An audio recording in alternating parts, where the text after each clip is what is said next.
सुप्रभात। आज हम काव्य में पढ़ेंगे गोस्वामी तुलसीदास जी का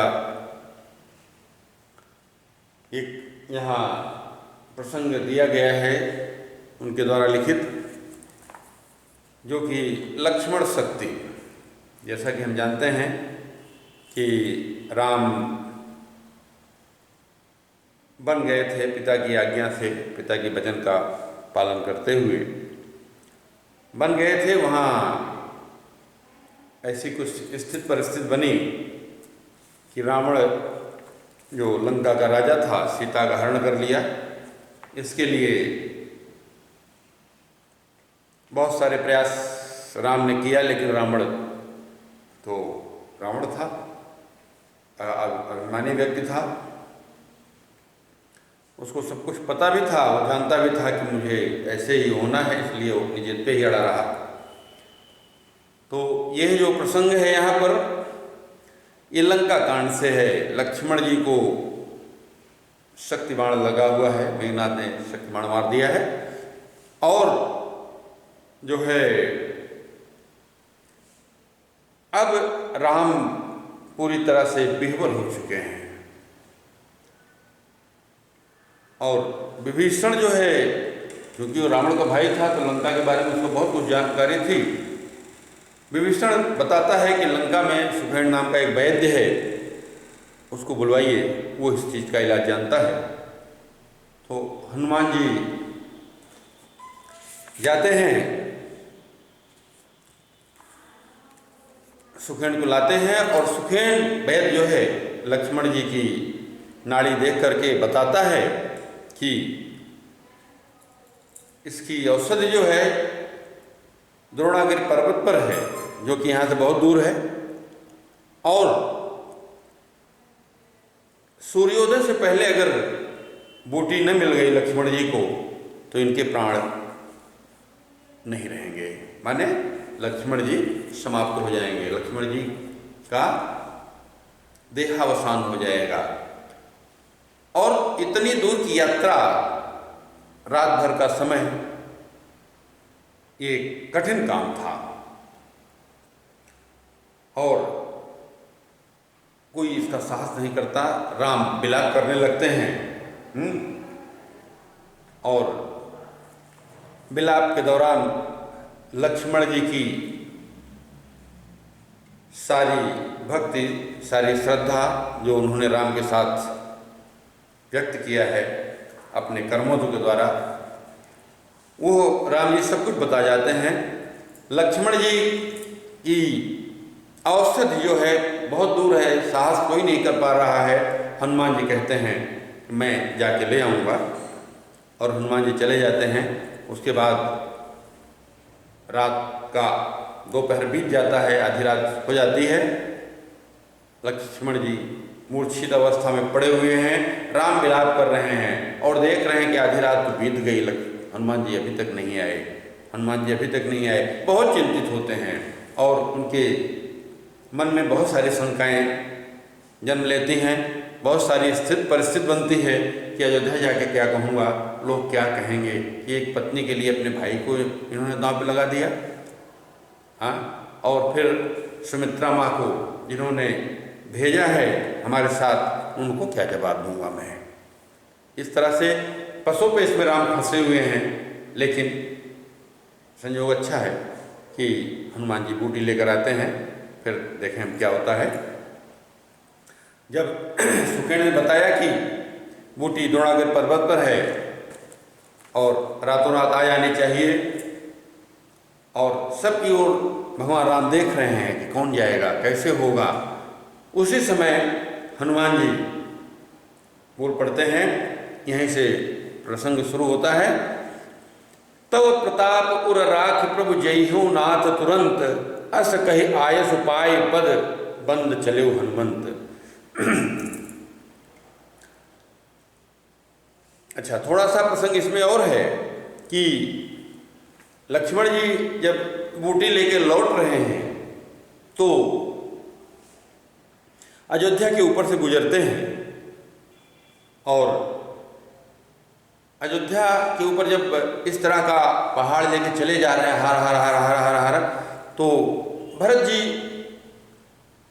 तो एक त्यागी पुरुष अयोध्या का सत्ता संचालन का भार लिया है उन्होंने।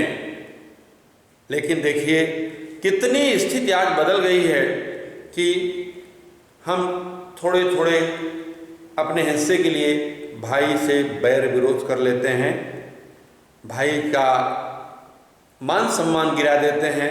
यहाँ तक कि कहीं कहीं तो ऐसा भी देखने आता है कि जमीन के लिए या हिस्से के लिए भाई भाई की हत्या कर दे रहा है। बहुत कुछ परिस्थितियां बदल रही हैं। लेकिन एक समय वो देखिए जब पूरी की पूरी सत्ता भरत के हाथ में है, भरत पूरी तरह अयोध्या का संचालन कर रहे हैं। लेकिन एक त्याग देखिए कि भरत जी जब चित्रकूट से राम जी की खड़ाऊ लेकर लौटे तो सिंहासन पर वही खड़ाऊ रख दिया और उसी खड़ाऊ का प्रतिनिधित्व करते हुए खड़ाऊ को उन्होंने राजा मान दिया कि यही खड़ाऊ भगवान राम के रूप में विद्यमान है और इसी के मार्ग निर्देशन में मैं अयोध्या का संचालन करूंगा, अयोध्या की सत्ता चलाऊंगा। तो पूरी की पूरी जिम्मेदारी भरत जी पर है। और जब हनुमान जी पहाड़ लेके आ रहे हैं तो भरत जी अयोध्या छोड़ के बगल में वहीं नंदीग्राम है, वहाँ रहते थे।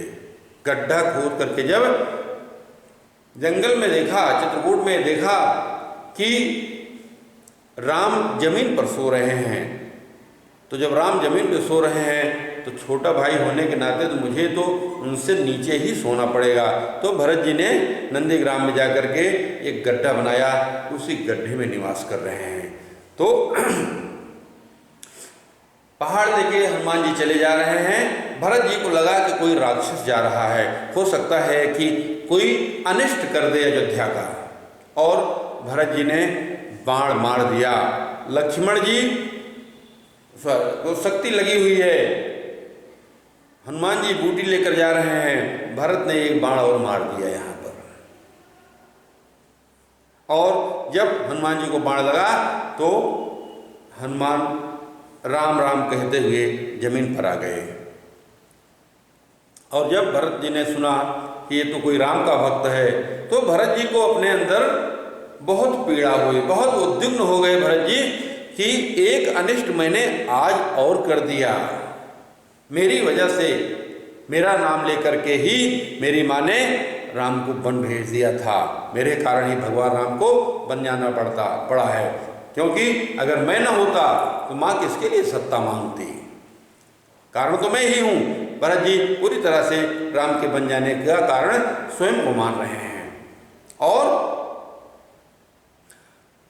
जब भरत जी हनुमान जी के पास आते हैं और हनुमान जी सारी खबर बताते हैं और ये कहते हैं कि ये बूटी रातों रात पहुंचनी है, नहीं तो लक्ष्मण जी के प्राण नहीं बचेंगे।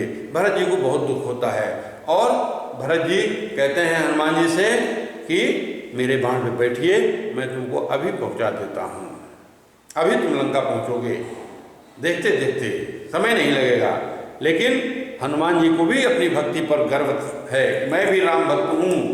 उन्होंने गर्व से कहा कि मेरे भार से प्रभु आपका बाण नहीं चल पाएगा। और भरत जी ये ऐसा कहने पर कि बाण में बैठो, चला जा, पहुंचा दे रहा हूं, तो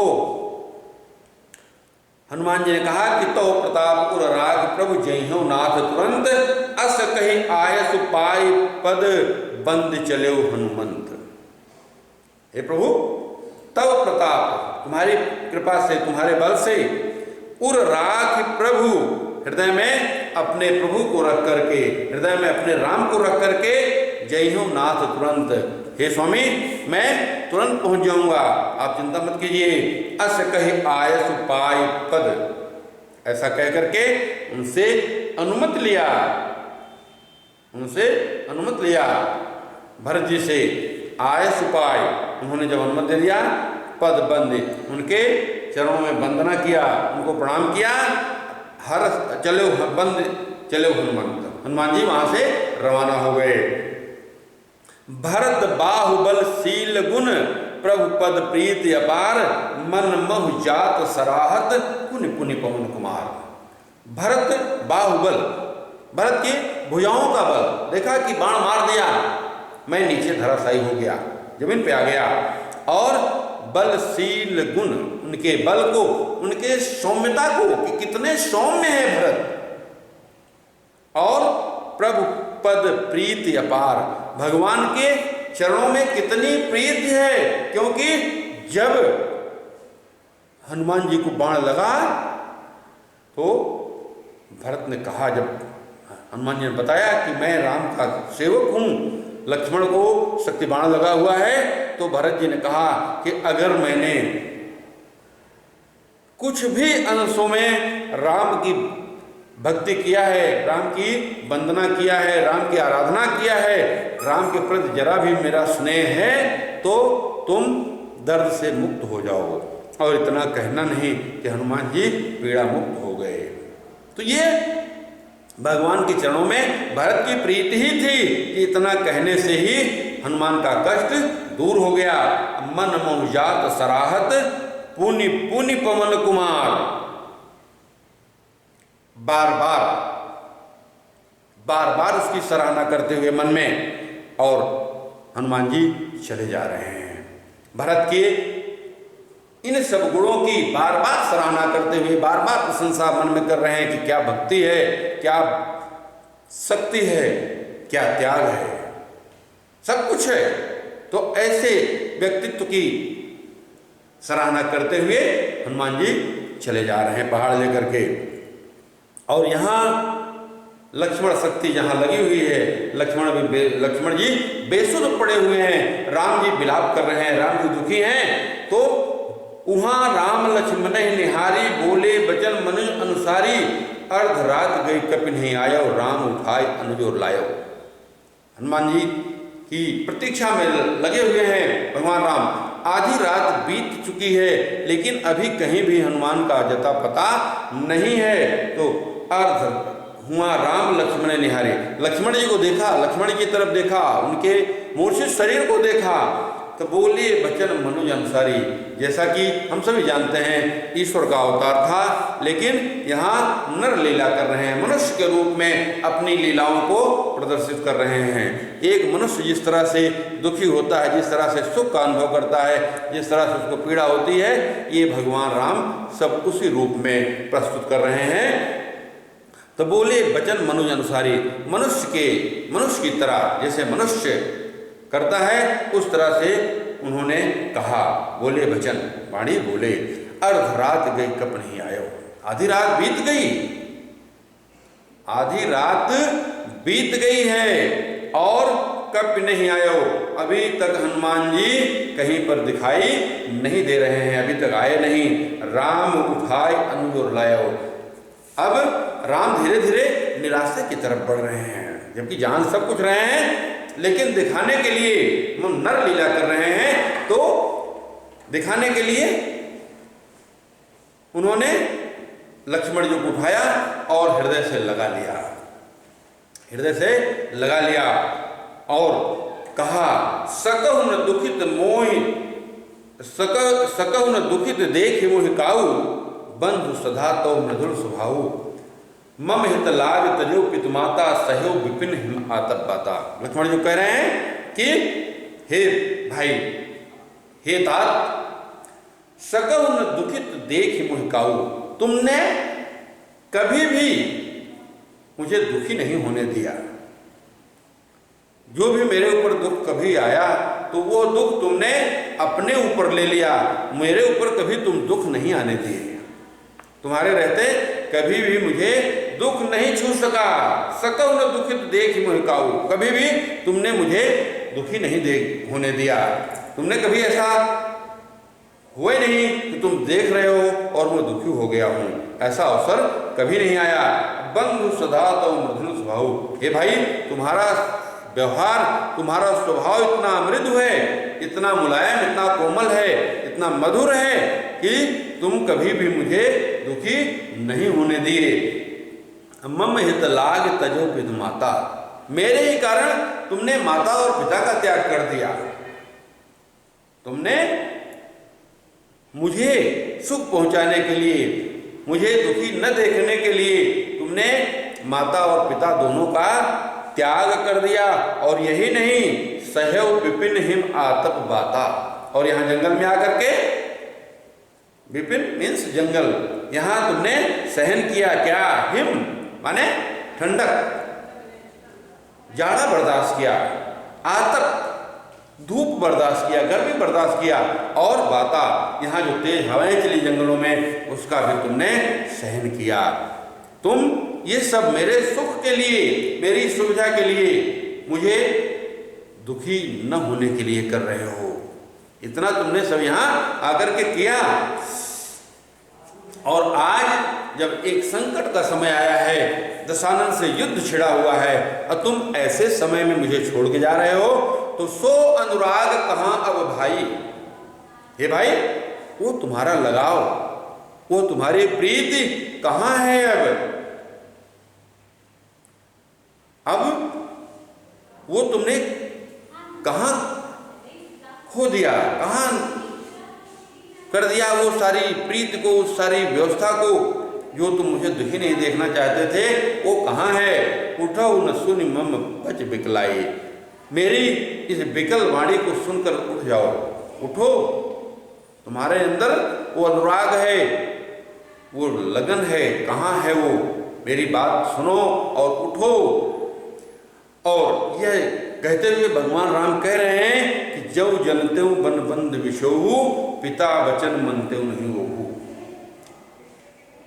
अगर मुझे जरा भी आभास होता कि जब जनते हूं, अगर मैं जरा भी जानता बन बंद विशोहु कि वन में आकर के तुमसे बिछुड़ना होगा, तुम्हारा बिछो हो जाएगा, तो पिता वचन मनते नहीं ओहु, मैं उस समय पिताजी की बात नहीं मानता। उस समय मैं पिताजी की बात को नहीं मानता। अब यहाँ ओहू का मतलब कहीं कहीं कुछ विद्वान ऐसा कहते हैं कि एक बार लक्ष्मण जी जो है सरजू में स्नान कर रहे थे, और मेघनाद जो था ये मगरमच्छ का रूप बनाकर आया और लक्ष्मण को खींचने लगा।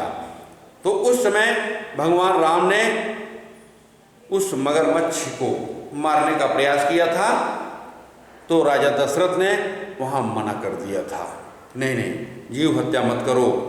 तो कुछ लोग इस बात को उस प्रसंग से भी जोड़ के दिखाते हैं, और इससे पीछे तर्क देते हैं कि राजा दशरथ ने तो लक्ष्मण जी को बन जाने के लिए कहा ही नहीं था, तो कहाँ पिता की बात मानने की बात आई वहाँ पर? तो ज़्यादातर सटीक यही बनता है कि जो उस समय राजा दशरथ ने उस मगरमच्छ को मारने की बात कही थी, इसको मत मारिए, नहीं, उस बात को मैं उस समय नहीं मानता, और मैं उसका उसी समय वध कर देता, उसकी हत्या कर देता, तो शायद आज यह दिन देखने को न मिलता। तो तर्क सटीक भी है, जो भी हो बाकी। तो जब जनते हो बन बंद विशोहु, अगर मैं ये जानता कि वन में आकर के भाई से बिछुड़ना पड़ेगा, तो मैं उस समय पिताजी की बात को नहीं मानता। और आगे बता रहे हैं कि सुत बित नारी भवन परिवारा हो ही जाहि जग 12 अस विचार जी जागव ताता मिले ही जगत सहोदर भ्राता। यहाँ भगवान राम कह रहे हैं कि सुत माने पुत्र, वित्त माने धन, नारी माने पत्नी, भवन माने घर, परिवार माने परिवार, तो जानते ही हैं। ये सब मिले ही हो ही जाहि जग 12, ये संसार में बार बार मिलते रहते हैं, होते रहते हैं।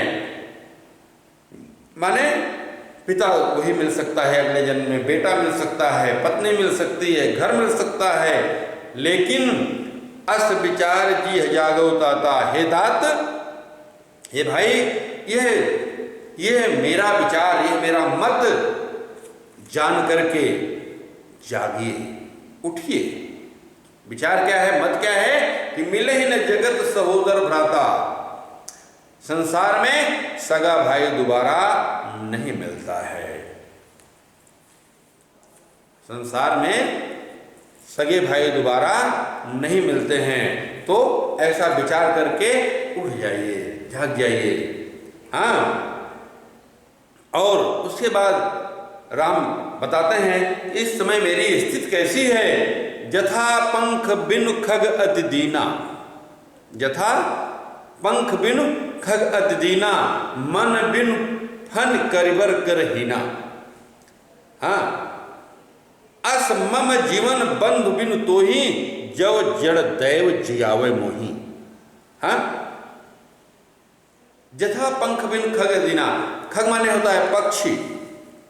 जिस तरह से पक्षी पंख के न होने पर दीनहीन हो जाता है, मजबूर हो जाता है, लाचार हो जाता है ना, जथा पंख बिनु खग अति दीना। जिस प्रकार से पक्षी जो है पंख न रहने से मजबूर हो जाता है, लाचार हो जाता है, दुखी हो जाता है।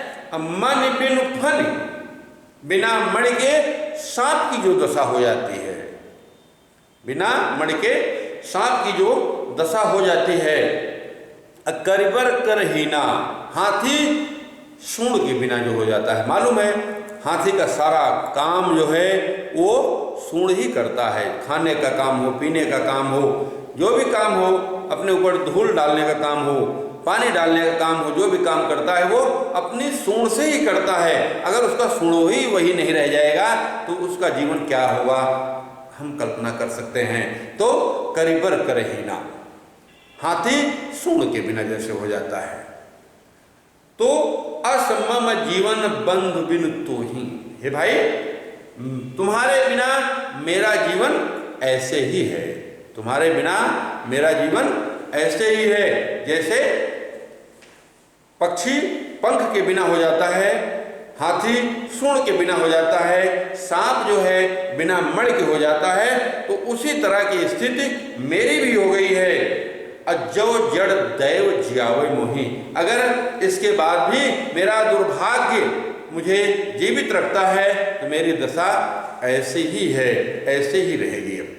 जिस तरह से ऊपर बताया गया कि पक्षी पंख के बिना, मणि के बिना सांप और सूंड के बिना हाथी की जो दशा होती है, तुम्हारे बिना भी मेरी वही दशा है। जयहु अवध कवन मुँह लाई, नार हेतु प्रिय भाई गवाई। अगर इतना प्यारा भाई मेरा यहाँ छूट जाता है मुझसे, तो मैं अयोध्या में कौन सा मुंह लेकर जाऊंगा, क्या लोगों से कहूंगा, क्या जवाब दूंगा लोगों को। जयहु अवध कवन मुँह लाई, अयोध्या में कौन सा मुंह लेकर के जाऊंगा, वहां जाके क्या यही कहूंगा कि नारी हेतु प्रिय भाई गवाई, नारी के लिए मैंने अपने प्यारे भाई का बलिदान दे दिया। क्या मैं वहां जाकर किसको कह सकूंगा। हाँ, जयहु अवध कौन मुँह लाई, कौन सा मुंह लेकर के जाऊंगा। नारी हेतु प्रिय भाई गवाई, अब्बर अपसे सहते जगमाही, नारिहान विशेष छत नाही। स्त्री चली गई थी, माने सीता चली गई थी, इसके लिए मैं चाहे जितने अपयश बर्दाश्त कर लेता, ये मेरे लिए कोई विशेष क्षति नहीं है, क्योंकि पत्नी दूसरी भी मिल जाती है, पत्नी दूसरी भी मिल जाती है, लेकिन भाई दोबारा नहीं मिलता है, ऐसा शास्त्र सम्मत है। यह बात हमारे शास्त्रों में कही गई है कि भाई कभी भी दोबारा नहीं मिलता है भाई के रूप में। तो इस तरह से बर अफजस चाहते हूँ जगमाही, संसार में मुझे चाहे जितनी बदनामी मिलती, चाहे जितनी अपयश मिलता, मैं सब कुछ बर्दाश्त कर लेता। ये सीता का नुकसान जो है मेरे लिए कोई विशेष नुकसान नहीं है। तो इस तरह से अब अपलोक शोक सुत तोरा, सही निठुर कठोर उर्मोरा। लेकिन अब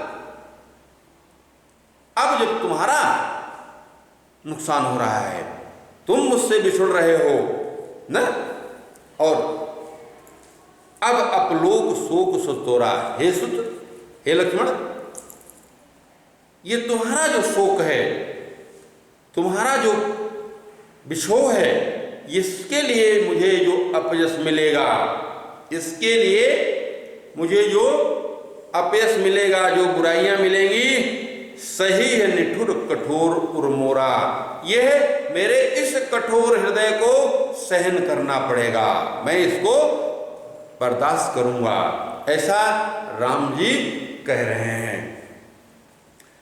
और निज जननी के एक कुमारा, तात तास तुम प्राण अधारा। लक्ष्मण जी को संबोधित करते हुए राम कह रहे हैं कि निज जननी के एक कुमारा, मैं अपनी माँ का इकलौता पुत्र हूं।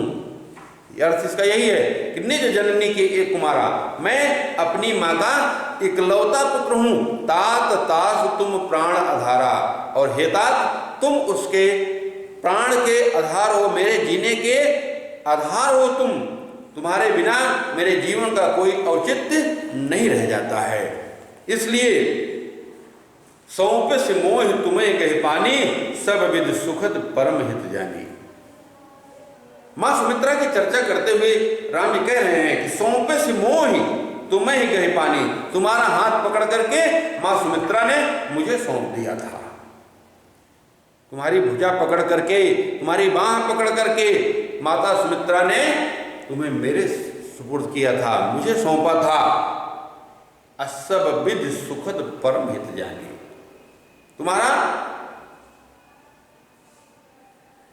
जो है ये काम, तुम्हारा ये दायित्व समझ करके कि तुम मेरा परम हित करोगे। सब विद सुखद परम हित जानी, मेरा सब प्रकार से भला जान करके, मेरी सब प्रकार से अच्छा, मेरी जो है भलाई के लिए तुम्हें मुझे सौंप दिया था। उत्तर काह दई कही जाई, अब मैं यहां से जाऊंगा, उसको क्या उत्तर दूंगा, क्या जवाब दूंगा कि मैं लक्ष्मण को खो दिया, लक्ष्मण का वध करवा दिया, यही जवाब दूंगा मैं। हाँ, उठ किन मोह सिखावो भाई, ए भाई तुम उठ के बताइए कि मैं जाके मां सुमित्रा को क्या जवाब दूंगा। जब वो तुम्हारे बारे में मुझसे पूछेगी तो मैं क्या बताऊंगा कि मैंने क्या किया तुम्हारा।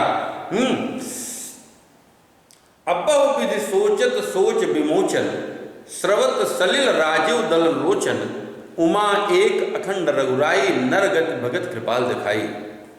तो बहुविधि सोचत सोच विमोचन, जो सोच विमोचन, जो दूसरों को सोच से, दूसरों को संकट से मुक्त कर देते हैं, दूसरों के संकट का निवारण करने वाले भगवान राम आज बहुत प्रकार से सोच रहे हैं। जो दूसरों का सोच निवारण कर देते हैं, दूसरों को सोच से दूर कर देते हैं, ऐसे भगवान राम आज अनेक प्रकार से स्वयं ही सोच रहे हैं। अपनी स्थिति उनकी स्वयं की जो है आज सोचनीय हो गई है, सोच विचार कर रहे हैं। और स्रवत सलिल राजीव दललोचन, उनके नेत्रों के जो समूह, दोनों नेत्रों से क्या हो रहा है, स्रवत सलिल जलधार जो है बह रहा है, माने आंसू गिर रहे हैं। राजीव दललोचन, जिनका नेत्र कैसा है, कमल के समान है, कमल नयन राम के नेत्रों से आंसू बह रहे हैं और वो अनेक प्रकार से सोच रहे हैं। तो शंकर भगवान जी यहां बता रहे हैं पार्वती जी को कि उमा एक अखंड रघुराई, हे पार्वती जी रघुराई माने राम अखंड है, नरगत भगत कृपाल दिखाई, अपने भक्तों को भगवान नरलीला दिखा रहे हैं, अपने भक्तों को भगवान नरलीला दिखा रहे हैं। तो इतना सब हो रहा है, उसी समय प्रभु प्रलाप सुनिकान, विकल भय बानर निकर, आए गयो हनुमान जिम करुणामा वीर रस। इस प्रकार से भगवान राम जब विलाप कर रहे हैं तो प्रभु प्रलाप सुनिकान, प्रलाप माने भगवान की वेदना को, भगवान के विलाप को, भगवान के आलाप को सुन करके विकल भय बानर निकर, बंदरों का जो झुंड था, बंदरों का समूह था, सब व्याकुल हो गया कि जब इनकी ये दशा है, इतने व्याकुल हैं, तो फिर हम लोगों का क्या होगा। हाँ, भगवान की व्याकुलता देख करके, भगवान की पीड़ा देख करके पूरा वानर समूह जो है व्याकुल हो गया। और इतने में ही आए गए हनुमान, हनुमान जी आ गए, हनुमान जी का पदार्पण हो गया। जिम करुणा महावीर रस। तो कवि यहाँ बता रहा है कि जिस तरह